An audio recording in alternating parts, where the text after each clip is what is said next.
Jnanatirandasya janam-janashalakya Chakshurmilitam yena tasmai Shri Gurave Namaha Nam Shrishtam Manumapi Satchiputram Matrasvarupam Rupam Tasya Grajamuru Purim Matharim Goshtavadim Radha Kundam Girivaram Maho Radhikamadhavasam Prapto Yasya Pratitha Kripaya Shri Gurum Tamnatasme Vancha Kalpatarubhyasya Kripa Sindhubhyaiva cha Patitanam Pavanebhyo Vaishnavibhyo Namo Namaha Nikhila Shruti Mauli Ratnamal Dyuti Nirajita Padapankajanta Ajimukta Kulairupashyamanam Paritashtam Harinam Samshrayami Narpiticharim Chirat Kirunayavatirna Kalaha Shamarpaitamannatoshvalarasham Svabhakti Sriyam Hri Purata Sundara Dyuti Kadamba Sandipita Sada Hridaye Kandare Spurato Vasachinandana Janalambita Bhujjo Kanakavadato Sankirtanai Kapitaro Kamalaya Takshu Vishwambaro Dhiyavaro Jugadharmapalo Vande Jagat Priyakaro Karunavataro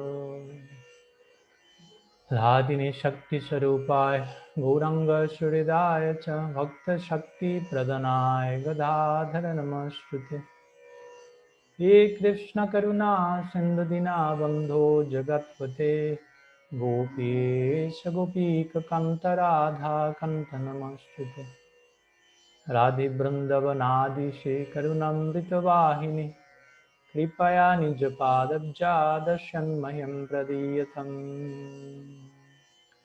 Bhaktya Vihinaya Aparada Lakshaya Shikta Shakamaditarangamadye Kripamai Tvam Sharanam Prapanam Brinde Namaste Charanarvindam Brinde Namaste Charanarvindam Srila Gurudev Ki Jai Sriman Mahaprabhu Ki Jai Shri Harinam Sankirtan Ki Jai Gaur Bhakta Vrinda Ki Jai Gaur Praman Haribo. So, pranam to all of you from Sri Jagannath Puri Dham. Here I am in Sri Gopinath Gaudiya Math, one of the few temples that the mission of Srila Bhakti Vibhuda Bodhayan Maharaj or Srila Bhakti Pramod Puri Maharaj, successor Acharya, has here in Puri. Here they have a Goshala, as you may have here in the background, as I'm mowing, and there he is. So we are beginning today with our series of Q&A in English. If possible, for those who can, invited to activate your camera so I can have the auspicious darshana of the Vaishnavas. That's always a great fortune for my senses and sight. If not, no problem. I'll try to connect even beyond sight. So, well, as you may know, the idea in this type of series is to invite all of you, the ones who are connected live, to present any questions, any topics you may have, and you may like to invite me to comment, upload, and of course we can share further thoughts and conclusions amongst ourselves. So the option for unmuting yourself is activated if you want, or if not, if you have any questions and you may prefer to send it in a written form via chat, that's also an option. So are there any questions? Any first question today? Hare Krishna Maharaj. Dandavat. No. I There's a lot of buzz around the 2 podcasts that you did, that we did with Sundar Gopal Prabhu, and then before that with you. I was wondering if you had any thoughts that you could share regarding Sundar Gopal Prabhu's presentation. Okay. Thanks for the invitation. Yeah, I have a few thoughts. I have quite a few thoughts, but also, as well as I'm sure he has quite a few thoughts and he was not able to present them all in the podcast that he himself mentioned many times. It was just a snapshot of what he plans to make a more comprehensive presentation on September the 18th through a talk and also a paper, 120 pages paper. So how to say, my attempt to respect his presentation and the snapshot he shared and how he plans to expand on that in 2 weeks or so. I will personally also prefer to wait for that in order to comment and share my thoughts after he has really shared all that he has to share at this point, basically, of his research. So, because I think if I may share many points now, which are there present in my mind, it may not be fully fair, in the sense that I know he he was not able to share all those topics, as I know what does it feel to. I was in your podcast, and of course we had 2 hours to speak and more, but also so many things are never able to be fully elaborated upon. So I know what it feels to wanting to say so many things, have been not able to do so, and that's why he has written a 120-page paper, and I'm writing a 400-page book. So we need some time for further elaboration. So personally, I will honor and respect his presentation and wait till that moment. But I may share at least one point that may apply to whatever he said, but also goes beyond his presentation and the particular topic on whether bhakti is inherent or not in the jiva, that I was thinking these days. And it's an interesting phenomenon that may affect all of us on one point or another in our practice. And it's this idea of, and this may be another topic altogether, another episode, if you will, another book, and the idea of considering the Acharya a Nitya Siddha and all the implications that can have. Again, I'm not referring here specifically to Sundar Gopal or to the specific point of our podcast. Of course, that may be applicable to that on one level, but it goes quite beyond that, this particular case. Because I've seen in our Gaudiya community this tendency to see the guru as a Nitya Siddha, and while I'm not against the possibility of that being the case, of course, I'm also open to the possibility of that not being the case, maybe even in most cases. While the guru may not be a Nitya Siddha, the guru may be a sadhana Siddha, or even the guru may not be a Siddha even. A guru may be a sadhaka, an advanced sadhaka at least. We have heard from most of our gurus that a guru at least should be a madhyam adhikari, ideally an advanced madhyam adhikari. So if you're a madhyam bhakta, it means you are not a siddha, basically. And there should be no problem with that. That's my point. Now, the implications of this idea is that sometimes we may feel if someone is a nitya siddha, or basically our gurus have to be all of them nitya siddha, because if they are not nitya siddha, they are lower than that, and that's a problem. Even if they are sadhana siddhas, we may think that's a problem, or we are being offensive if we say something like that. Well, that's not necessarily the case. Whenever Prabhupada was presented with this question, who is more advanced, as sadhana siddha or a nitya siddha, who is higher, he basically said the important word here is siddha. It's not so important whether it is sadhana siddha or nitya siddha, but siddha.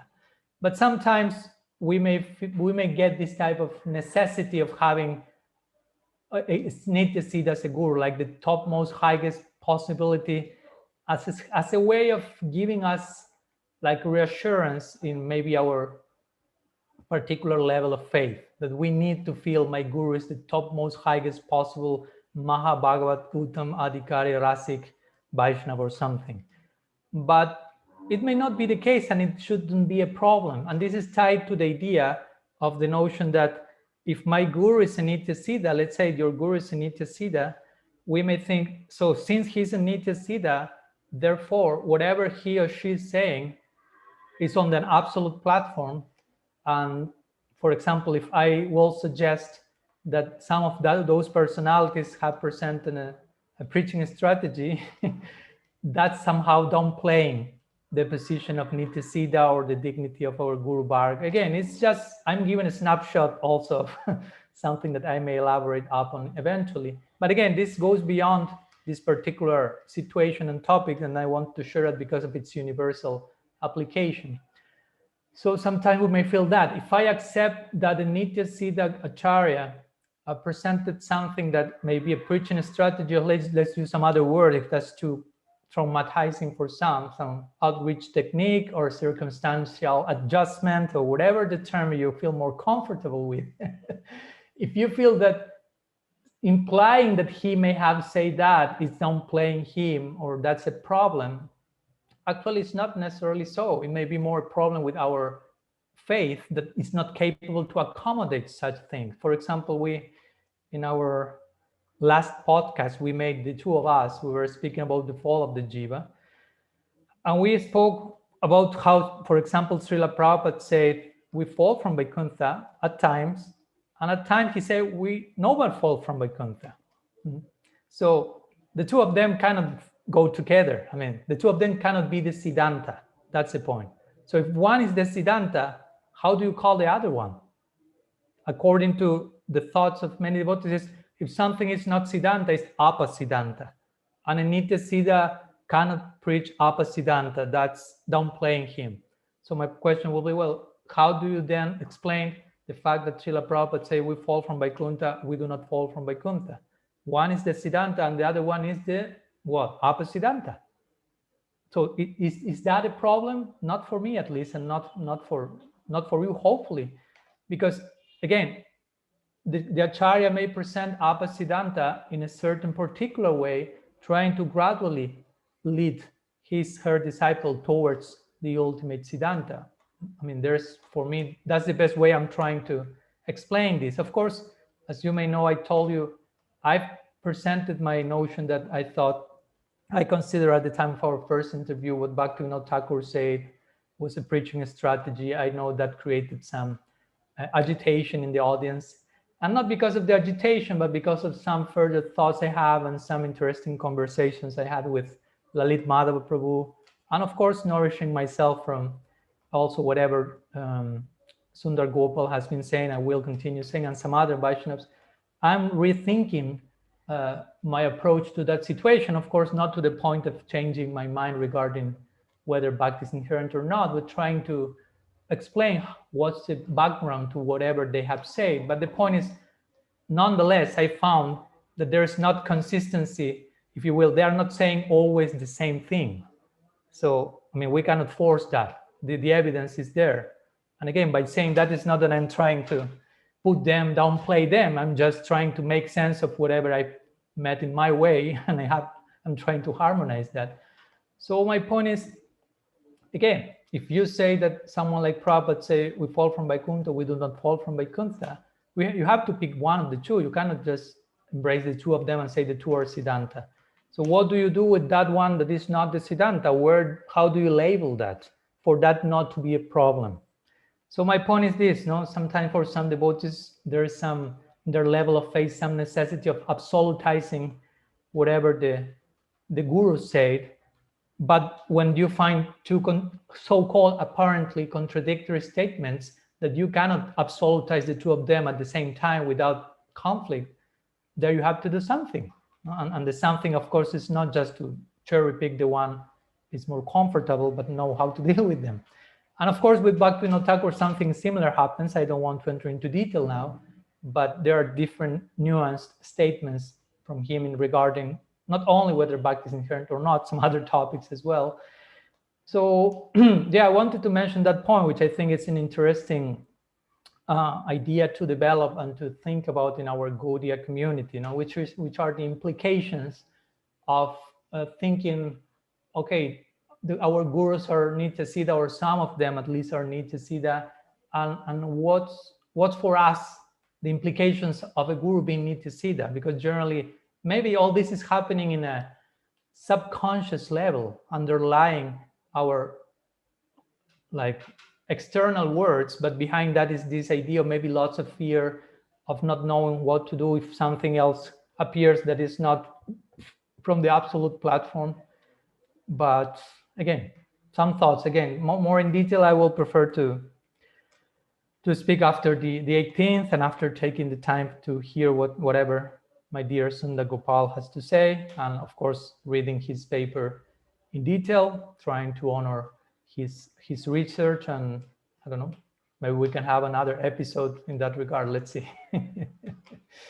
So thank you for your question. So another question.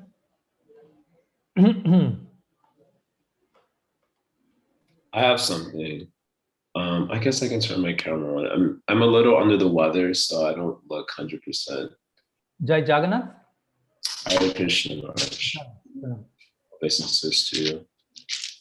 And discussing, Nam Ras and I, we share a little WhatsApp group where there's a lot of post conversation after Sundara Gopal's particular podcast. And he's actually changed his position quite a bit, it seems, because he's been having back and forth conversation with Ujjwala Prabhu, who challenged him on a lot of the points presented in the podcast. So I also would be interested to see how he updates his paper in light of this changed position. But the question that's coming up for me, and it came up for some of the guys in this group that we participate in, what is the real implication in one's personal life as a bhakti practitioner of these philosophical ideas? Because I'm remembering Bhaktivinoda Thakur's Krishna Samhita, where he speaks about ass-like and swan-like neophytes and madhyam bhaktas, or madhyam adhikaris. And he says the ass-like kanishas, they like to fight over externals, and the ass-like madhyam adhikaris like to fight over philosophical points. And obviously, understanding Siddhanta is important for our approach towards Krishna, yeya tamam prapadyante. In accordance with the nature of our approach to Krishna, he reciprocates. And obviously, our understanding of Siddhanta is going to have a major implication on the nature of our approach. But what is your understanding of the major implication of this particular topic of bhakti's inherence or non-inherence? What is a major implication in the life of a sadhaka in their personal life? Like, it seems to me that the major implication has some relation to like Raganuga-sadhana bhakti. And I know like in my ISKCON Sangha, we say, well, bhakti is inherent, rasa is already there. So you don't really need to do Raganuga-sadhana, because just by chanting Harinam, then when the Maya is removed, then your rasa will just like kind of emerge, and it's in a spontaneous sort of way. Whereas, in other thoughts, it's like, well, no, bhakti isn't inherent. So Raganuga-sadhana becomes absolutely, critical. You really have to follow the Brajaloka, in your sadhaka rupa and in this like mysterious siddha rupa contemplative form, that like you really have to do that because bhakti isn't inherent. So I'm kind of interested in your thoughts on that subject matter, because in our group, in our little WhatsApp group, this was becoming, that was like, seems like the more important question than whether or not bhakti is inherent or not.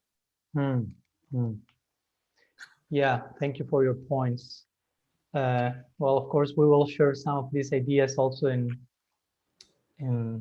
some days that you also have invited me generously to share with one Bhagavatam lecture with a group of devotees you are working with. We will speak about also Raga-bhakti and in other direction, but also in connection with that. So in connection to your question, of course, when you were presenting your thoughts, immediately I was thinking about the very same shloka that you started to quote eventually. Siva sadaka-rupena siddha-rupena chatrahe tad bhava lipsuna karya brajalokanusataraha. So yeah, I really consider that the notion of non-inherent bhakti, and I appreciate your point. To begin with, we are not trying here to fight about philosophical points. I understand what Bhaktivinoda Thakur says, not just fight in the sense of I'll defeat you and let's see who wins the wrestling, and the one who wins will be carried on the shoulders of the loser or something like that. Although it will be funny, like Krishna do with his gopas, but in that context, but it's just conversation and discussion in a healthy, mature, medium-like platform. For me, it has a lot to do also with, although it may seem contradictory, with honoring the legacy of our previous acharyas, because I know that for some, I'm doing exactly the opposite. But for me, the fact of engaging my discerning faculties into trying to make sense of different statements that were presented there from one same acharya about this topic or any other topic, it's for me a service to them. It's a way of, Krishna says at the end of the Bhagavad Gita, the one who studies my conversation with you, Arjun, from up to down, left to right, inside out, etc., is worshiping me through his intelligence.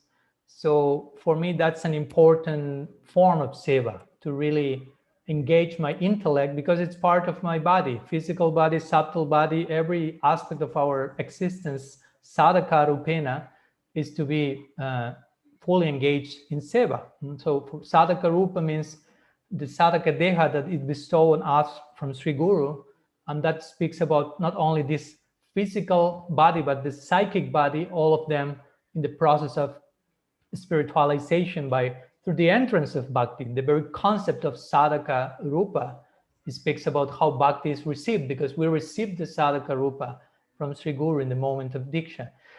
So that said, in connection to your point, I really think, since our lineage, although I know some devotees do not agree with me in this also, but our lineage is Raga Marg. No, it's not Vaidhi Bhakti, because Vaidhi Bhakti points to Vaikuntha.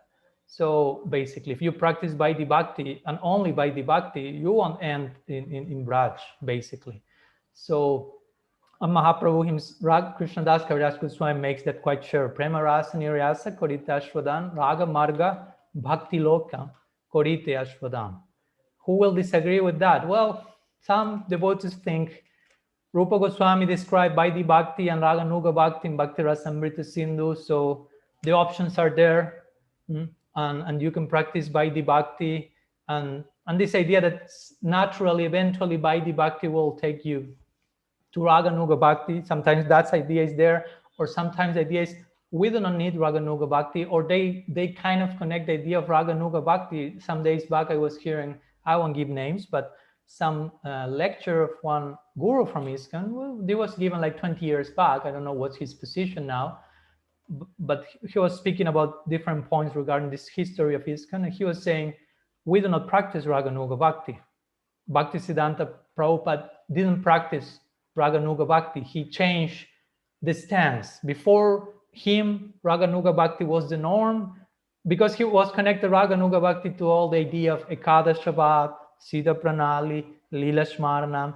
So since there was a shift in the paradigm, if you will, starting from Prabhupada Bhaktisiddhanta, he established Vaidhi Bhakti. And Prabhupada followed that, and we in ISKCON, he mentioned, we followed that. We followed Vaidhi Bhakti, not Raganuga-bhakti. So I was really like, I don't know how to say, sad, terrified, what's the adjective, but I was not happy with that conclusion. Hopefully he had changed his mind the last 20 years. So I'm mentioning these things because of course there are so many of these notions. When we address your question, so many other questions come their way, like this one, for example, that if you first do not make that clear, that our path is Raga Marg, we cannot even enter into the details of your question, because for many, I don't care for that, because we don't care to follow the Brajavasis, we follow Vaidhi Bhakti. That's our path. That's what Prabhupada brings. 4 regulative principles and 16 rounds. And magically, at the end of your life, some Vishnuduta will come and take you to Golok Vrindavan, even if you don't have a clue about which affinity you have in that plane. So that doesn't work like that. No? But I heard about this saying like this: I'm so fallen that I cannot even impose on Krishna which position do I want. Whatever he wants to send me to, I will accept that. That will be higher than whenever I deserve. And for me, that's some form of false humility, with all respect. So going back to the point, Krishnadas Kaviraj said this point, Raga-marga-bhakti loke korite ashwadam. Very clearly said, Mahaprabhu came prema rasa nirayasa korite ashwadam. He came to relish prema rasa as his personal agenda, tasting Radha-bhava, and Raga-marga-bhakti loke korite ashwadam. As an outcome, a consequence, overflowing of his own personal experience, Raga-marga-bhakti loke korite pracharan. He came to do prachar of Raga-bhakti to the world. And that's what we call Gaudiya Sampradaya, basically. So, and again, when Rupa Goswami defines Raganuga-bhakti, he basically is saying one of the many verses that speak in this case about the main limbs, the main angas of Raganuga-sadhana. He says, Braja Lokanusatara, which means you have to follow in the footsteps of the Brajavasis if you want to achieve the goal of Raga-bhakti, which is Braja-bhava. So basically, that's very clearly presenting you do not have the whole thing yourself. Raganuga-bhakti, I know sometimes has been translated as spontaneous, and I understand the idea why, but strictly speaking, Raganuga means to follow the rag of the ragatmikas, basically. Because if you speak about Vaidhi Bhakta and Vaikuntha, he or she will be pretty spontaneous there also. No, it's not that in Vaikuntha everyone is like a cyborg and serving Krishna, and Krishna and Narayan is coming and all of them are afraid and run to have some meters of distance. And if you read the description of Sanatana Goswami Brihad Bhagavatamrita of Vaikuntha, that's pretty spontaneous, pretty beautiful actually in that sense. So there's a spontaneity in Vaidhi Bhakti, and there's also non-spontaneity in the early stages of Raga-bhakti. We may be Raga-sadhaka, Raganuga-sadhakas, but in the stage of what Jiva Goswami calls Ajata-ruci-raganuga-sadhana bhakti, which means we are practicing Raganuga-bhakti because from day one, the established goal is Vrindavan. And the only way of going to Vrindavan is by following their footsteps. The famous example of Lakshmi Devi is there. She trying to enter into Braj without embracing Raganuga-sadhana, and she's still in Belvam, engaging in tapasya, basically.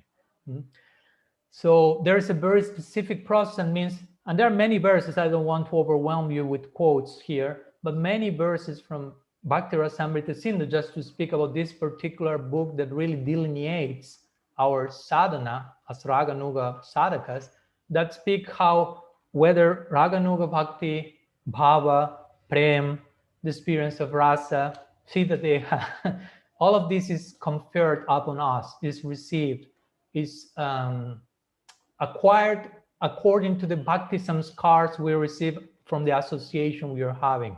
So it's not hardwired, if you will, in our own self. So the point is, again, it's the necessity of receiving those bhakti samskars from a particular sadhu who is vibrating in Braja-bhava. If you want to really enter into the Raga marg, it's not that you already have Gopa-bhav, Gopi-bhav, and you just chant your 16 rounds, and at one day, all your Gopa-vesh will come to the surface and all your cowherd sensibilities will manifest.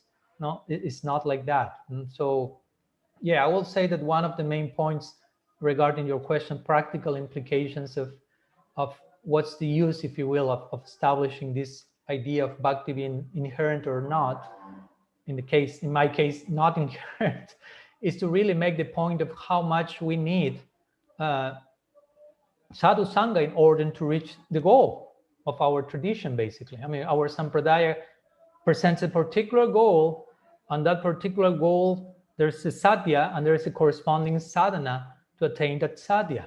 In the famous dialogue between Mahaprabhu and Sri Chaitanya Dev and Ramananda Roy, the Ramananda Sambat, at one point, there's a famous verse which he mentions how siddha-deha is received according to the affinity we culture in sadhu sangha. Very clearly the term is there. So, and that dialogue is speaking about the sadhi and the sadhana. What's our ultimate goal, and what's the sadhana to attain that goal? And you know, there are many other goals apart from Krishna and Vrindavan, and there are so many sadhanas even to attain Brahman, to attain Brahma Sayuja. You have Gyan. So the point is, and I always make this point, if there is the possibility of attaining Brahma Sayuja, and Brahma Sayuja is a permanent liberated condition, which is another point that many devotees may do not agree with, but that's in Shastra. So if bhakti is inherent, if I have inherent gopi bhav, how do I explain that I reach Brahma Sayuja and remain there forever with some form of latent gopi bhav, which somehow became diluted in the effulgence of whatever, Brahma Yoti or something? So many problems come if we consider this idea, no? There is one comment here on Namrasa. Also, I've heard it preached that if you worship Lord Chaitanya, then automatically your destination will be Vrindavan.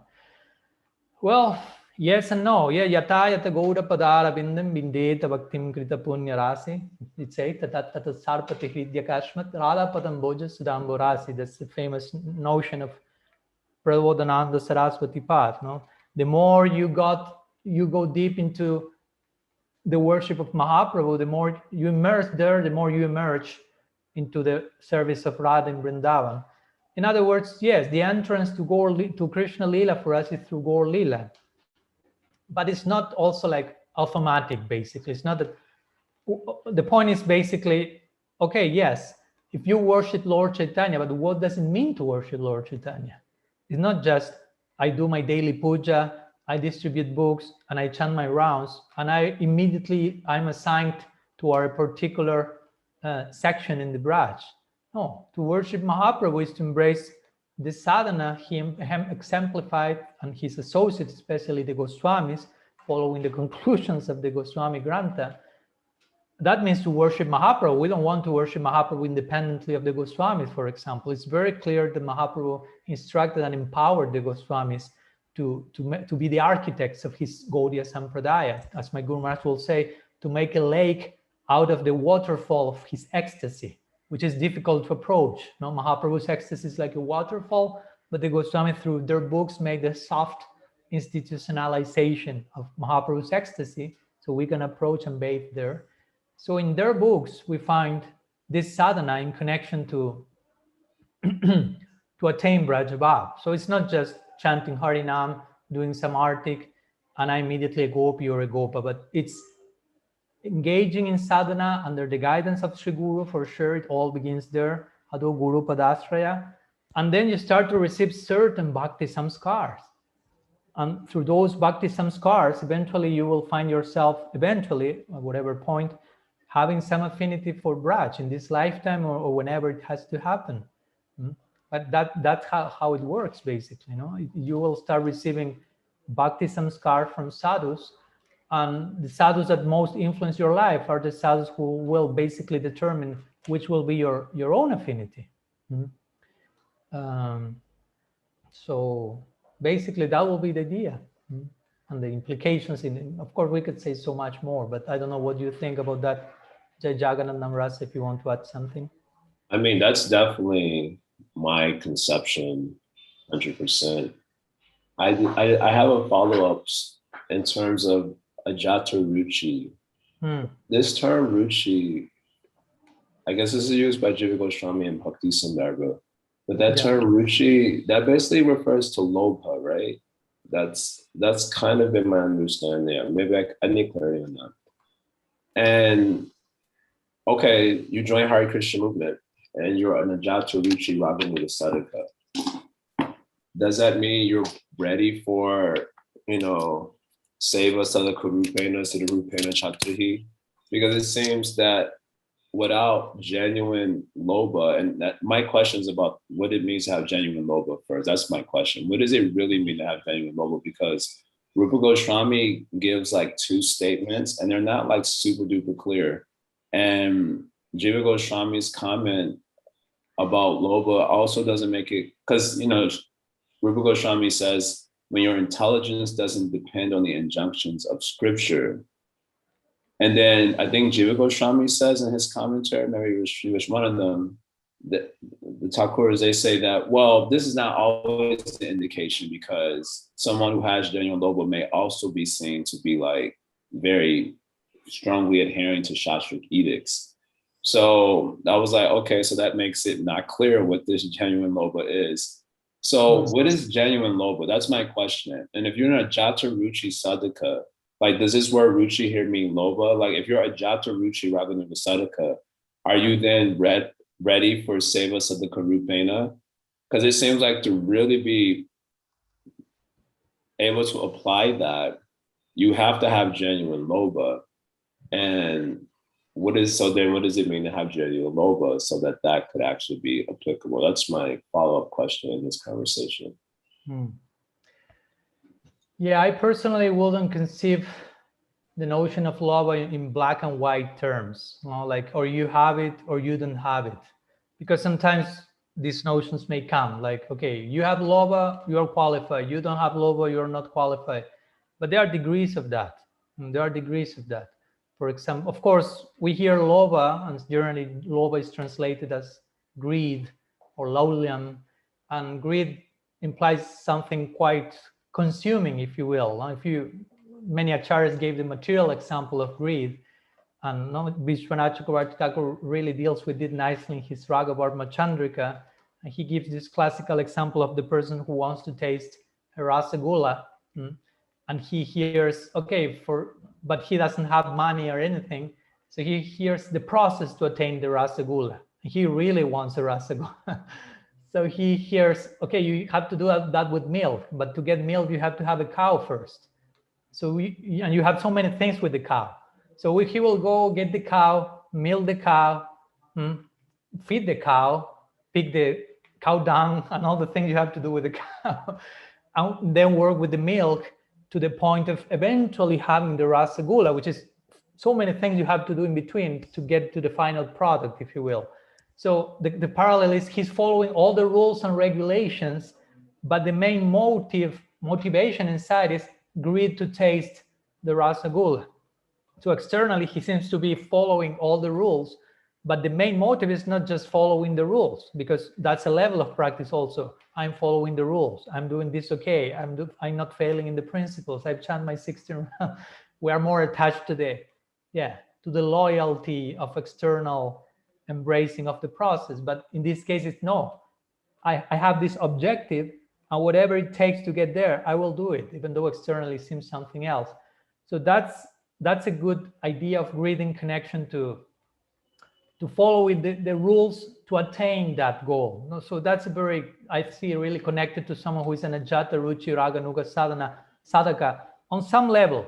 Someone who, because of course, if someone gets to the temple day one, in a very generous spirit, we will say she is a Ajata-ruci-raganuga-sadhaka, even though that person has no clue yet about the goal and the process, but has connected with a particular current of sadhus who vibrate, if you will, in the Vrindavan Nitya Navadvip atmosphere. So in that sense, that person is under that umbrella and eventually will be carried by that current. So in that sense, that person is already, in a generous way, Ajata-ruci-raganuga-sadhaka. Of course, in time, that person will be informed about the philosophy, the siddhanta, the sadhya, the sadhana, and will start to make more conscious choices about, I want this.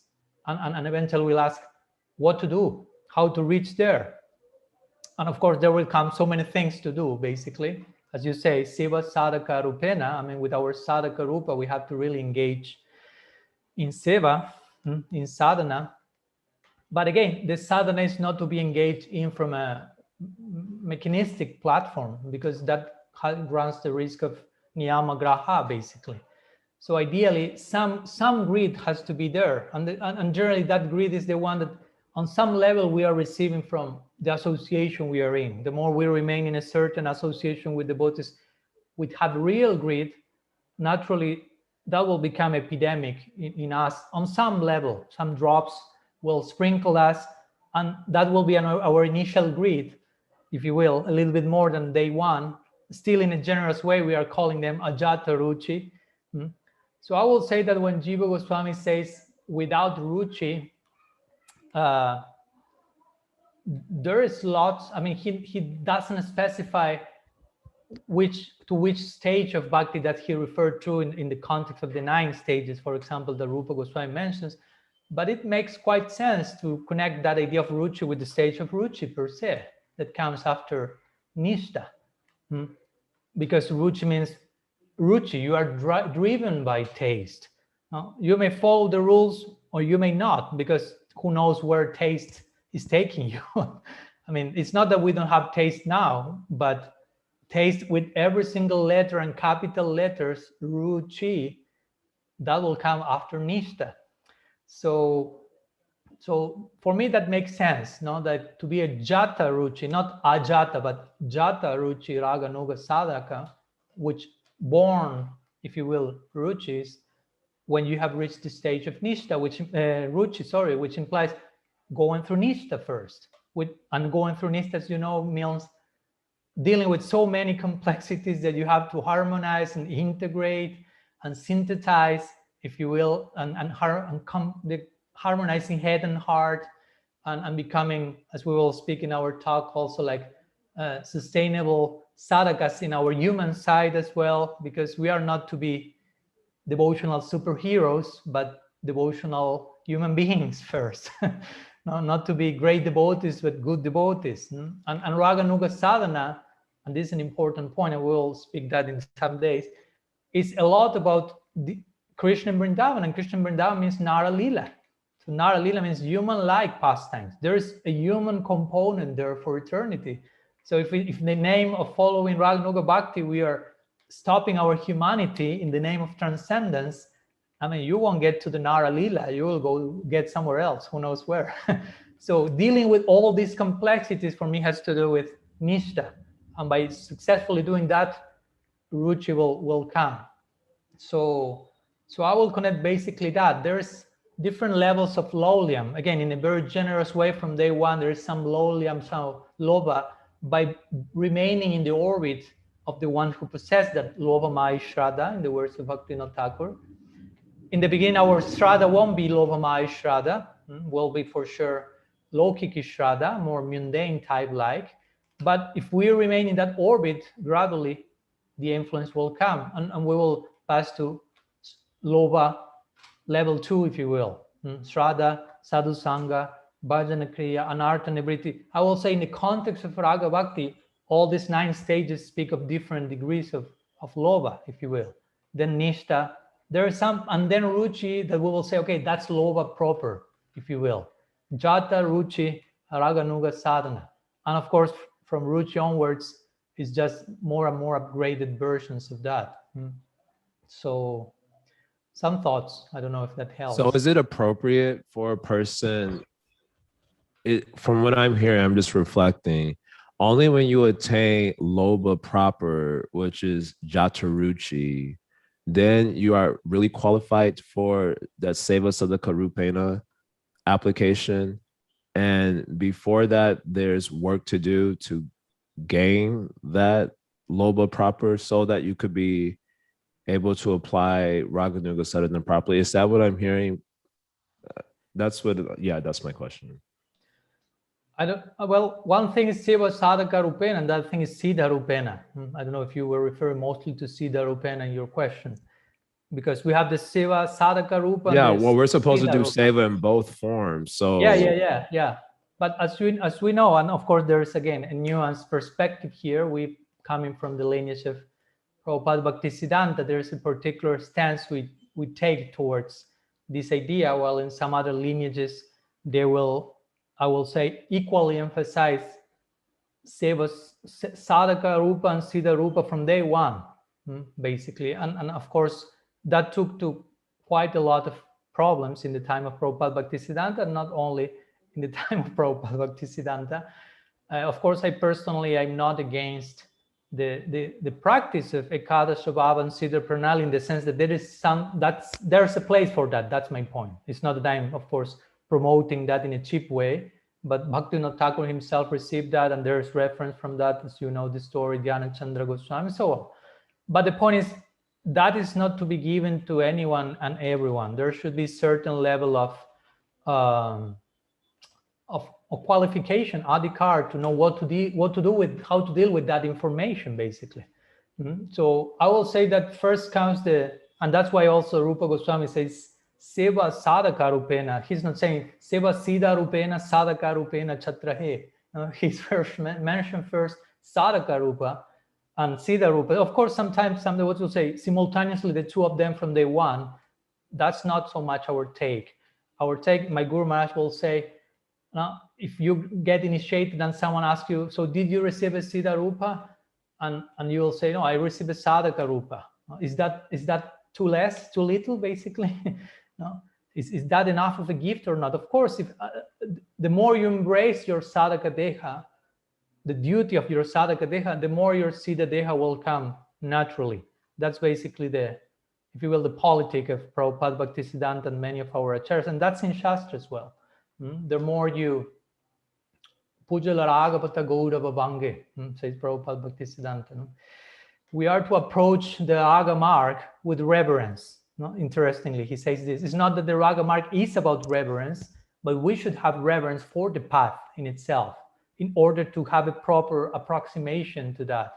And that's in the context of being a sadhaka.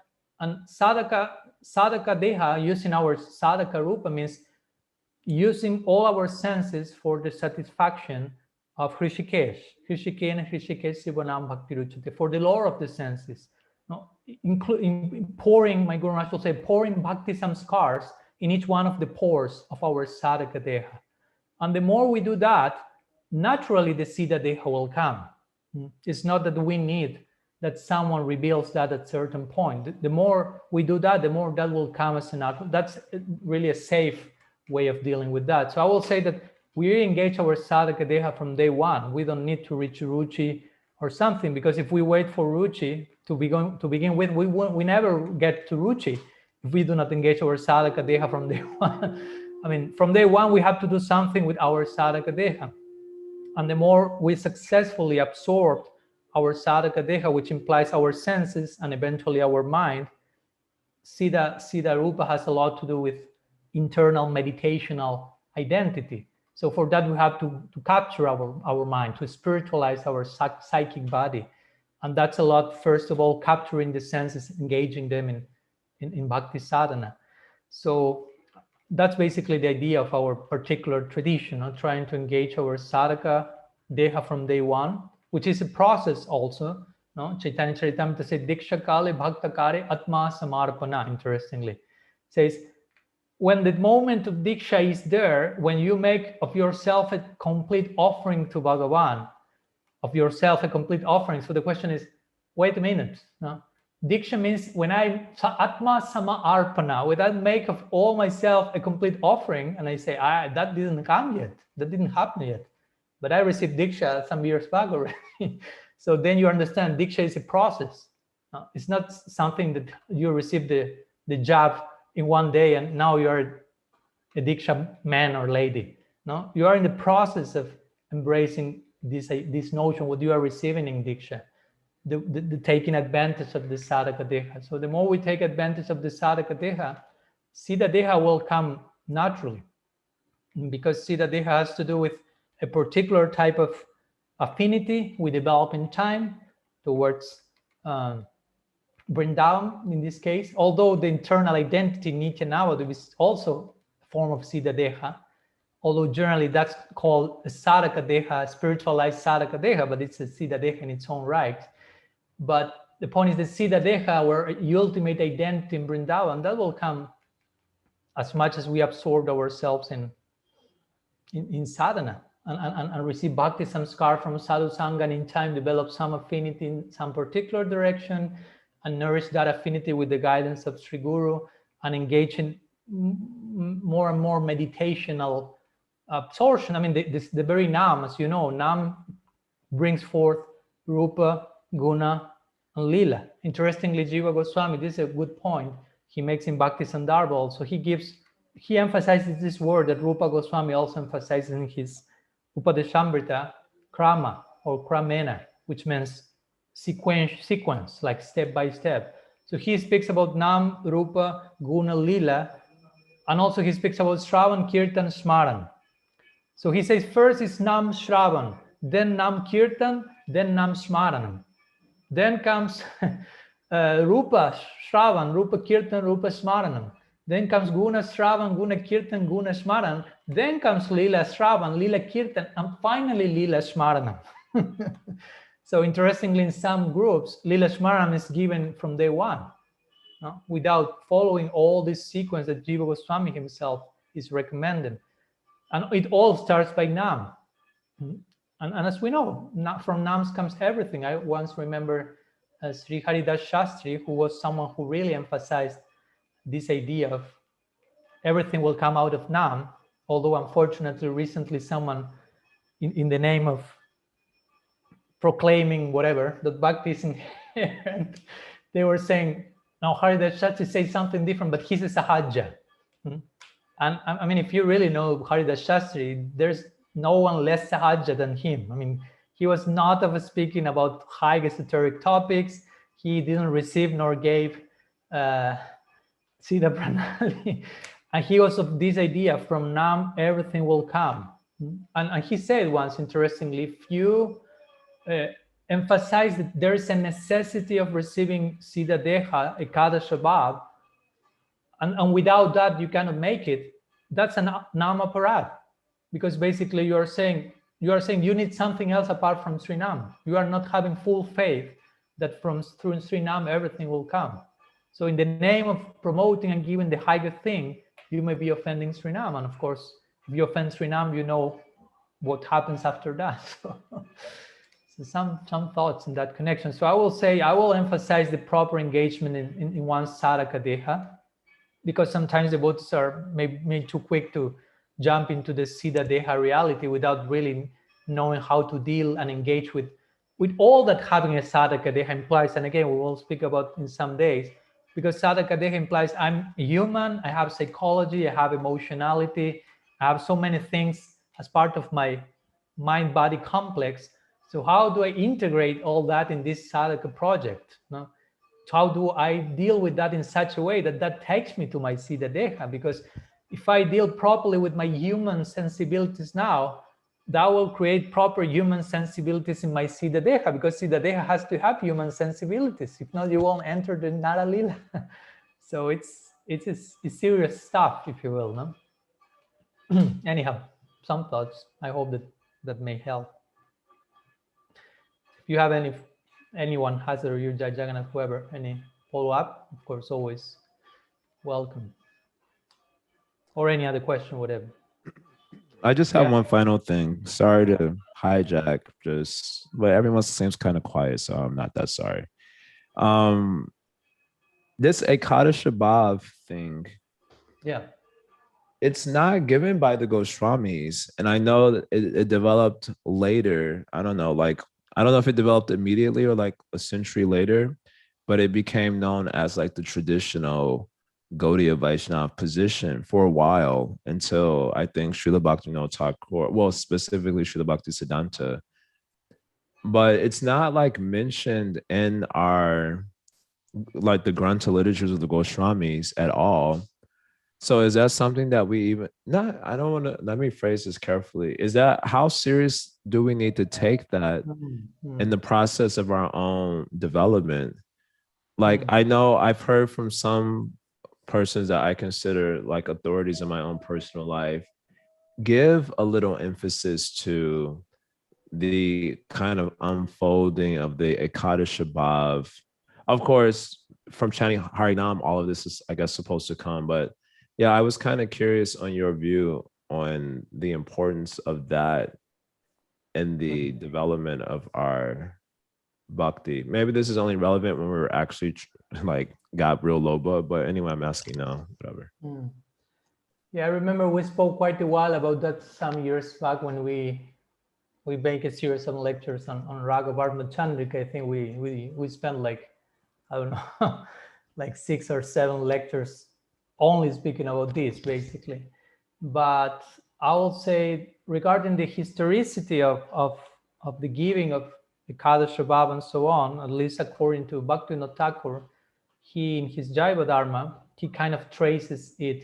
He speaks about two, Antarpanta and Bahirpanta, like the internal process and the external one. So he says the internal one is the one that by only chanting Harinam, everything will come. And this was mainly entrusted by Mahaprabhu to Raghunath Das Goswami. And the external pantha means that something is given from outside, if you will, to you in the context of Ekadasa-bhava, which for the ones who are not familiar with the term, refer to 11, if you will, existential ingredients that have to do with one's eternal identity in the Leela. Of course, now I will deal with another point in that connection, because some will say, at that moment when the Guru is giving that, it's a revelation that the Guru is having, and that's you 108%. While we will see at least Bhaktivinoda Thakur's take on that is not so much like, so not so absolute in that sense. But he will say, he will reveal something according to your affinity, and in time we may fix some details. But the point is that Bhaktivinoda Thakur said that the historicity of this Ekadasa-bhava was given, he says, was given. He's not giving some historic proof, but he's saying that. And of course, I have faith in that. And he says that was given by Mahaprabhu to Bakreshwar Pandit. From Bakreshwar Pandit, sorry, it was given to Gopal Guru Goswami. From there to Dhyana Chandra Goswami, who we know they wrote this Gaur Govindarchana Padati and these like manuals to meditate and Lineage and so on. So yeah, I agree with your point that at the time of the Goswami, this was not, at least overtly, an official practice, although the ones who follow it will claim, yes, they were doing that, they were giving that, and everyone was in that or something. But we don't have any like really overt evidence about that. We have some things like this, no? Siddha, seva sadaka-rupena, siddha-rupena chatrahe. So they will say, okay, which are the implications of that? And I'm not criticizing them. I'm not saying they are making too much out of that, those two little words, because they could say the same from us in some other sections. So there is place for, how to say, for expanding on what the Goswamis have shared. For example, after I finish my present book project of whether Bhakti is inherent or not, I don't know what that will happen, if that will happen at all, but I have the plan, and I've already started to write the book mostly on the idea of Nitya Navadvipa, on the possibility of eternal spiritual existence with Mahaprabhu in this second parallel spiritual body, which is not something, again, that the Goswami spoke about, interestingly. So we could make the case for this as well, but at the same time, they say certain things that put together and using some proper tarka or logic in the context of what they reveal, it naturally makes sense for that. It's not contradicting what they say. So it can be a natural development of what they say. There's place for development of Siddhanta. It's not a problem. But always if it's not contradicting the original Siddhanta, that's the point. Because this Goswami said, I don't know, Bhakti is not inherent. And I say, no, it is inherent. That's not the development of the Siddhanta. It goes against their conclusion of it. They say nobody falls from Vaikuntha, and I say, I fell, one falls. It's not a development, but there's place for a development. So regarding Bhaktivinoda Thakur also says this point, again, interestingly, say, if the disciple receives Ekadasa-bhava from his guru, because the process is, okay, the disciple is finding some particular affinities surfacing in one direction. So he will go to the guru, she will go to the guru and mention that. So the guru will reveal or share some details in the context of Ekadasa-bhava. And if in time the devotee is not fully comfortable with all those 11 details, if you will, maybe with some of them, he will go back to his guru, her guru, and present that situation. The guru will adjust those details. So finally, the model will fit the person.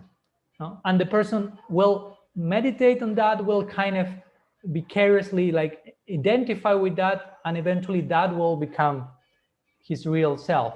But in the very beginning, that this information is handed down, if you will, at least for us, that's not necessarily our ultimate us, our ultimate version. It's form of a placebo kind of idea that is being given, like something we can work on, but it may require some adjustments in between.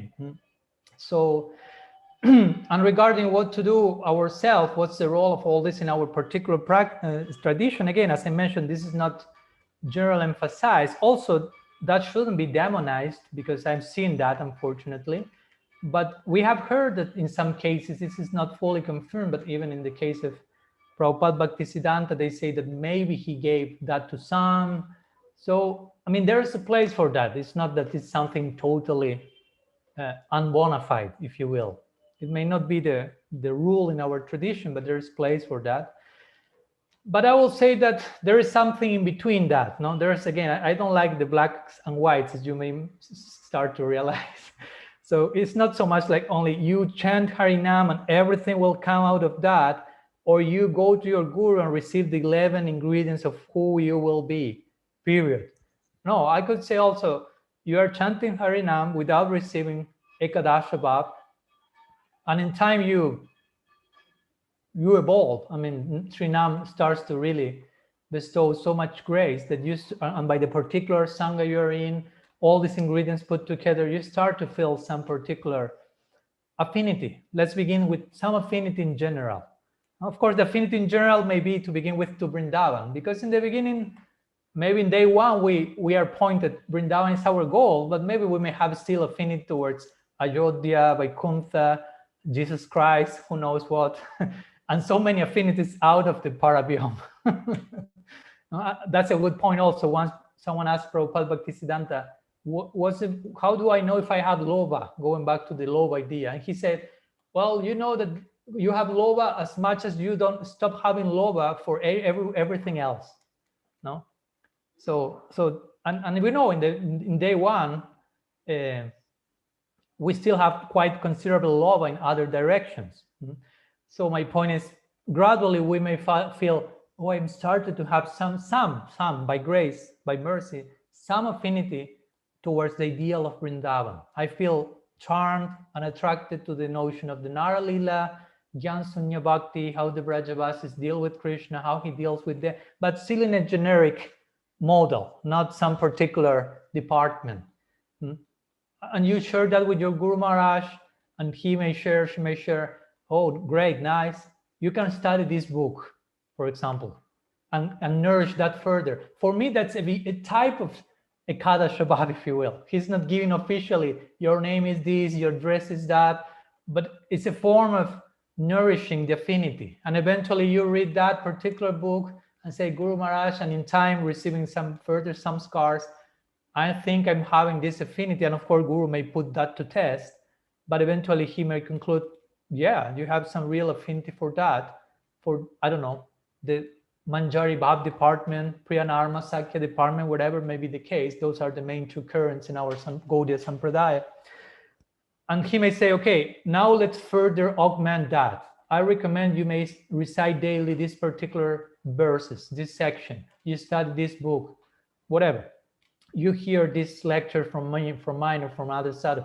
So it becomes less generic and more specific and more specific. It's still, he's not telling you, this is your name, this is your dress, sari color, or whatever. But it's getting more and more specific. So for me, this is a natural way of going through the result of chanting Srinam to getting closer to who I will be eventually. And maybe it never happens that the Guru will tell you, this is your name, this is your dress, which also, for that matter, the system of Ekadasa-bhava generally is practiced in the context of Manjari Bhav only, which also is kind of limiting, because we know that's not the only, although it's the main current in the Sampradaya, that's not the only one. So what happens with the one who has another affinity? Of course, that's another topic, because some devotees will sometimes say that's a deviation, everyone should follow Manjari Bhav, and as I like to say, that's racism. Not racism, but racism. To be racist in the context of rasa. So I think in that way, and in time you may get more advanced, and you're good, and you may have certain revelations, inner insights, and you share that with the sadhus, and they further confirm that, augment that, and by their grace you get closer to all that you can be in the lila, and at some point you will have this insight of who you are in the lila, and maybe without the necessity again of Ekadasa-bhava from day one or from day 108 or something, no? And Namrasa say, I assume this doesn't take just one lifetime. Not it doesn't take a little bit more. Of course, we don't know if this is our first lifetime, no? So nobody can tell this is the first one. But sometimes we can feel, I think I have already practiced, not because I feel myself better than others, just by mercy, but also we can feel, although I can be practicing from previous lifetime, I feel also this may be not the last one. But we don't care. I mean, we are not in a rush to leave the material world or something like this. I understand that in the beginning, some devotees will have this samskar from lip samsar. But if you really are practicing, you won't care about when to leave this world. Someone asked my Guru Maharaj that point. They asked him, when will I leave this world? He said, when you stop asking that question. When you stop caring about getting out of this world, means you are already out of this world. When you are so much immersed in your bhajan, that liberation is, I mean, in Ruchi, Mahaprabhu says that basically, Nadanam Najanamna Sundarim Kavitamba. I don't care for kavi, for poetry, for refined knowledge, which eventually means that which points to mukti. Mama Janmani Janmanishwari. I care for even coming here life after lifetime in the context of Haituki Bhakti. But yeah, Rupa Goswami says in Bhakti Rasamrita Sindhu, for tasting Bhakti Rasa, you have to have first Bhakti Samskar from previous lifetimes. And that's another proof that Bhakti is not inherent. So, but again, we are not in a rush. I remember, I always share this, it's funny, but it's nice. Someone once asked Srila Sridhar Maharaj, how many lifetimes do I have to reach my ultimate goal? So he said, well, if you take the process seriously, and he thought, he said, like 3 lifetimes. And the devotee was shocked, no? Like 3 lifetimes. Like implying, this is a lot. And Srila Sridhar Maharaj heard him and he was shocked. Like, is that too much? He said, no? Brahmanda Brahmiti Kona, but you are coming from uncountable lifetimes, and just in 3 lifetimes you can get this highest, ultimate possible gift. If you really appreciate the nature of the gift, I mean, 3 lifetimes you will be embarrassed for paying so little, basically. That's the real conclusion of the famous story. I won't tell it again, it's too long, but of when who is? Mukunda is chastised with Mahaprabhu, you cannot see me, you cannot see me. And when Mahaprabhu say, you will see me in 1 million lifetimes, he starts to celebrate. And they say, why you are celebrating 1 million lifetimes? Say, because I know that I will have his darshan again. So what's 1 million lifetimes? If I will have his darshan, it's nothing. It's nothing. To pay that price is a joke. And of course, Mahaprabhu heard that and said, bring him immediately. The 1 million lifetimes have already passed. So yeah, no problem. I mean, we are not in a rush. No, we are. 3 sounds better. Yeah.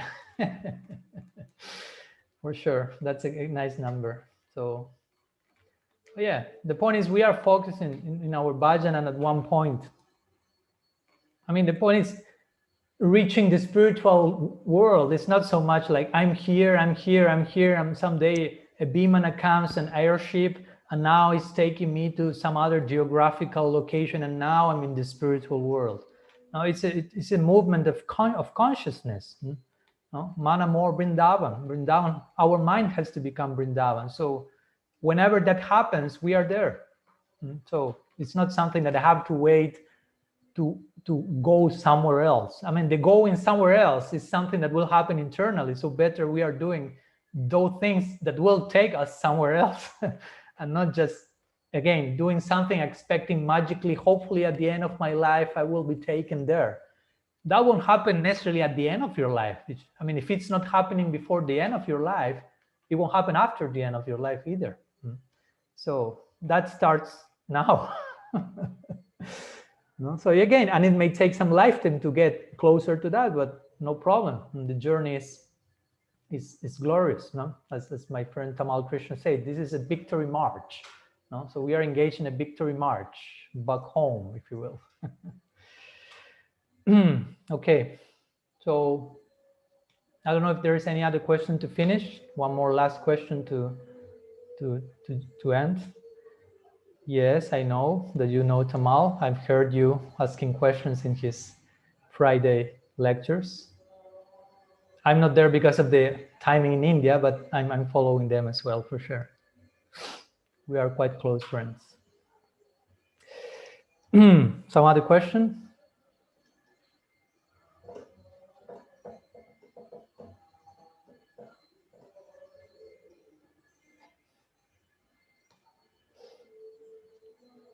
The European continent? Any question from Greg, Shamananda, Udav, Salgrahi? I can ask a question. I mean, if you want, it's not forced. I recently hear like the like kind of like debate they were doing Satyanarayan Babaji about the nature of love. That one that he had with Jagadananda. Yes. That was some years ago already. Yes. Yeah, okay. So my question will be, if the polar opposites, of lust and love kind of exist together, and if you have love through love, then you cannot have any kind of lust. So how you will explain the position of the sadhaka? Yeah, That is in between. Yeah, I think Jai Jagannath was at that lecture, right, Jai Jagannath, if I'm not mistaken? Yes. Yeah, because I remember seeing the video. I think you make a question or something. I don't know if you were this there. is the one with Jagadananda and Satyanarayan. Yeah, I think you were there with I was there. With Yeah, Paul I was there. Pradeep, I think. Yeah, I was there for that one. Yeah. So yeah, of course, you may remember that there were some different of stance there between the two. One was mostly saying there's no love at all, and the other one's possible, and so on. But well, your question has more to do with the situation of the sadhaka. So that's the sadhaka who is kind of in between, because the sadhaka is not a bada jiva entirely, and the sadhaka is not a siddha entirely. It's in the process of becoming a siddha and in the process of stopping being bada jiva, but it's kind of in between.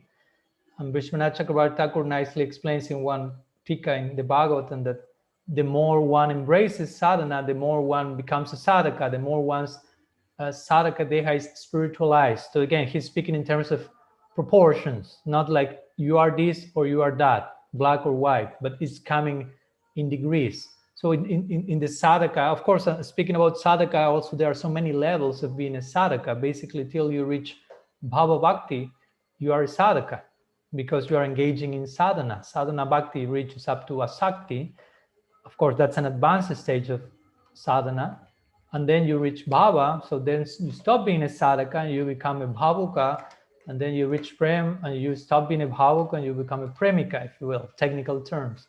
So sadhaka, again, I mentioned this point because sometimes we understand sadhaka as one single type of person, but there are so many degrees. Well, you are a sadhaka from day one, as we spoke, even if you are not aware that you are a sadhaka yet, which are all the nuance implications of that, but you still are a sadhaka even in asakti, where you are just close to bhava bhakti. So there are so many degrees of that. So again, I'm starting to present this nuanced possibility.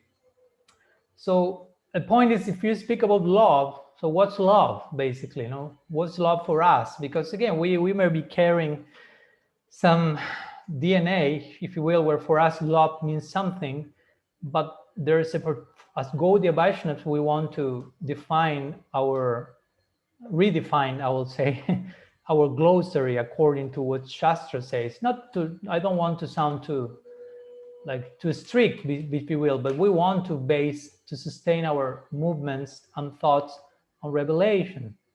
So for us, love is parallel with prem, basically. So of course, if that's so, we don't have prem. I must humbly disagree with with Sundar Gopal and other devotees who may say that prem is inherent, because Shastra is saying exactly the opposite. The very definition of prem in Shastra is prem is a condensation of bhava. Bhava. Because again, I don't want to go to Sundar Gopal's exposition, but he mentions, quoting Jamatri Muni, that he said, I have not studied Jamatri Muni in detail, but I look forward to that he said that Prit is inherent, and Jiva Goswami took the idea, so therefore Prit is inherent. With Prit is another way of saying prem. So prem is inherent. But the point, if you go, and what to speak of Priti Sandarbha, Jiva Goswami there is mentioned Priti is not inherent, but let's go to the very definition of the term. Priti or prem is, Rupa Goswami official definition is, prem is a condensation of bhava. And you go to the definition of bhava, and Rupa Goswami say bhava is sudurlabha. Sudurlabha means very difficult to attain. So if something is very difficult to attain, how can be inherent, basically? Bhava is difficult to attain. What to speak of Priti or prem? That's more difficult to attain. So that's less inherent, if you will. So, so going to your point, as a sadhakas, we don't have prem. We may have whatever we have. We have bhakti in some particular stage. Sometimes devotees have expressed themselves. If we have atomic prem, in the sense that you receive mantra from Sri Guru, who has prem, hopefully, may be the case, maybe not, but has the prospect of prem again. So in that sense, you receive the seed, if you want to speak with some graphic analogy, because it's not a literal seed that you are swallowing, but you receive prem in a seed-like form, Guru Krishna Prasade Pai Bhakti Lata Beach. So in that sense, we may say you have prem. The doors to prem have been opened to you by connection with the lineage where prem is flowing. In that sense, we can say, in a generous way, as I was always say, Mahaprabhu is judging us according to our future, not our past, not our present, but to our future, our potential. So in that sense, we may say we have prem. The prospect is there, the connection to eventually attain that in potential is there, but it's not that necessarily is there, inherent or whatever. I'm there already. So, so no, there is no prem, basically. There is no love. Of course, it doesn't mean that necessarily that there's nothing good about us. Again, prem bhakti is a very high reality. So we can have good qualities as a sadhaka has, for sure, and affection and so many other things, but that's not parallel with prem. That's again the complication with the terms, because for us love, we have a very ingrained notion of love, and we are accustomed even to say I love you. But again, we want to make of those expressions the highest possible version of them. So we do not take such a term as love and use in the cheapest possible way, because that will affect possibly the attainment of our ultimate goal. For example, I think this is in Prem Samput. Sri Radha says to Krishna, if someone says, I love you, that person doesn't understand anything about love. Because I love you, still this idea of I and you is present, when in real love, there's total self-forgetfulness in divine love. So again, Prem, divine love, is a high thing. For us, love is divine love. That's the point. Now, sometimes we may speak about love in this world, but generally that love is mixed with attachment. Atmendriya pritibam cha tare balikam, Krishnendriya priticha dhare premanam. So sometimes Krishnadas Kaviraj describes that. He speaks about love and lust. Lust, I will say desire, because that is not necessarily limited to a sexual, sensual affair, but separate interest. So to be honest, generally, two people get together in this world and they may say, I love you and I love you. And I'm not saying that they really had bad intention and want to exploit each other, but generally they are not enlightened people and they have some existential void and they want to fill that void through the other person, and vice versa. That's a problem generally, because one thinks, oh, this person will make me full, but the other person is not full either, and you're thinking the other person will make me full. So they try to fill each other, and hopefully on some level that helps in the contact with their higher source of fulfillment. But if it's just limited to fill me, and the other one thinking fill me, it won't last for too long.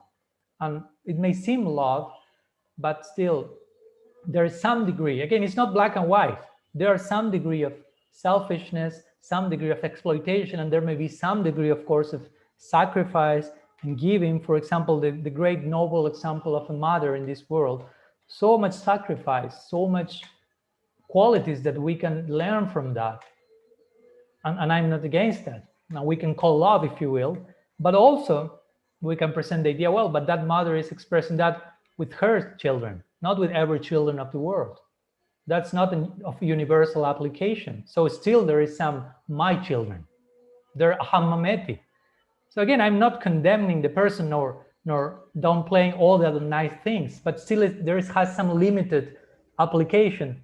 And it's understandable, gradually we grow in that thing. Okay, I love my children, as we always hear, I love my family, my neighborhood, my province, my state, my country, my planet, my universe, other universes, multiverse, and eventually we reach the full-fledged theism, love of God.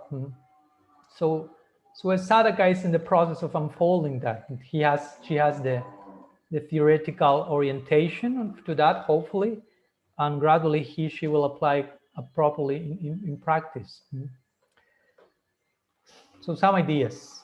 I hope that helps. So here is already 7 p.m. So I think we can stop here. Also, there's kirtan here. The devotees are doing kirtan and the cows are doing kirtan simultaneously, as you may hear. So we will stop here. And I thank you very much for your time and presence and questions. And I hope to see you next week. We will try to maintain this series on a weekly basis. And this time, same channel, if you will. So thank you very much. Srila Gurudev ki jai, Shriman Mahaprabhu ki jai, Shri Harinam Sankirtan ki jai, Gaur Bhakta Vrinda ki jai, Gaur Premananda Hari Bo, Pancha Kalpatarubhyascha Kripa Sindhubhyaiva cha, Patitanam Pavanebhyo Vaishnavebhyo Namo Namaha, Ananta Koti Vaishnava Vrinda ki jai.